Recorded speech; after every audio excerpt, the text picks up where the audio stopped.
আজকে নেট দুনিয়ার পিপায় পত্রিকায় ভাইরাল হয়ে গিয়েছে মহস্তায় নাকি এই বছরের সবচাইতে বেশি গাঁজা বিক্রি হয়েছে। নাউজুবিল্লাহ কইবেন না। একজন আল্লাহর ওলিরা কখনো কবরের ভিতরে তারা কিন্তু কখনো মারা যায় না, জিন্দা থাকে কিয়ামত পর্যন্ত, তারা কিন্তু জিন্দা থাকবে। সম্মানিত দিন ভাইরা আমার, ভালো করে খেয়াল করবেন। শেষ বৈশাখের যে মেলা হলো, অথচ এত বড় একজন মাজার, এত বড় একজন আল্লাহর ওলি যেখানে শুয়ে আছেন, সেই জায়গায় যদি আজকে গাঞ্জার মদের আড্ডা যদি হয়, তাহলে চিন্তা করেন আগামী প্রজন্ম আমাদের মসজিদের ভেতরে যে এইগুলো হবে না, এর কোনো গ্যারান্টি আছে নাকি?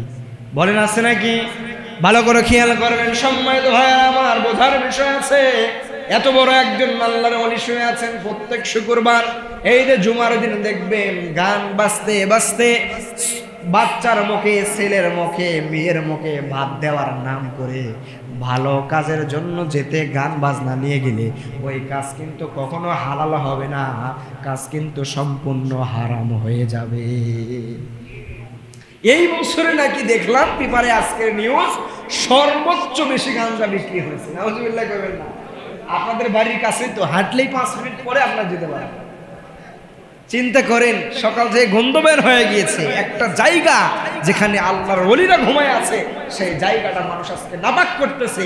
আর আজকে আমরা চেতনাশীল মুসলমান ঘরের ভেতরে শুয়ে শুয়ে ঘুমাই। এটাই নাকি আমাদের মুসলমানদের পরিচয়? বলেন, এটাই মুসলমানদের পরিচয়?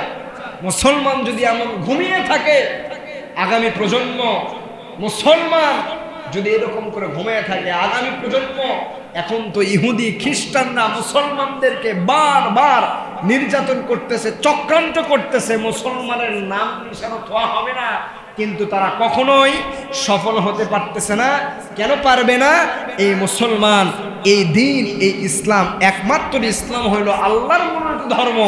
এটাকে দুনিয়া থেকে মুছে দেওয়া কারো পক্ষে সম্ভব হবে না।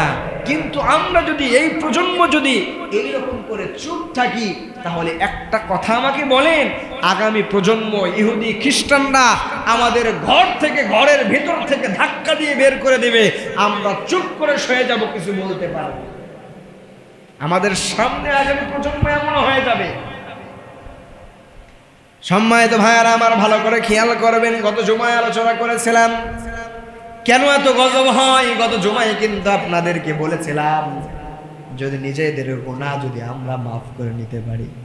আজকে আমরা নিজেরা কত গুনাহ করে ফেলেছি, এই গুনাহ যদি আমরা নিজেরা রবের কাছে যদি মাফ চাইতে পারি, সঙ্গে সঙ্গে আল্লাহর রহমতের বৃষ্টি নাজিল হয়ে যাবে।